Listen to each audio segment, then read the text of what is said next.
সেদিন সন্ধেবেলা কোথায় যাব ভাবতে ভাবতে দুজনে রেডি হয়ে বেরিয়ে পড়লাম বাইক নিয়ে। কোথায় যাব জানি না, বাট বেরিয়েই তো পড়লাম।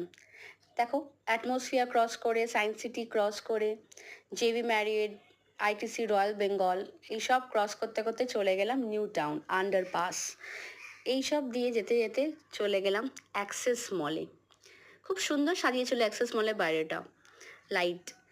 আর একটা গ্রুপ বসেছিল ওখানে, গিটার নিয়ে গান গাইছিল। অনেকে ভিড় করেছিল ওদের গান দেখতে, আমরাও দাঁড়িয়ে পড়লাম, দু একটা গান শুনেই নিলাম।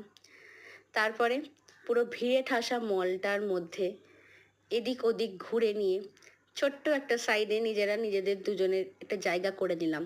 ফুড কোর্টে চলে গেলাম, কেএফসির সামনে বসে পড়লাম সাইডে সিটে। কেএফসির খাবার দিয়ে সন্ধ্যাটা আমরা একে অপরের সাথে খুব ভালোভাবে এনজয় করে কাটালাম।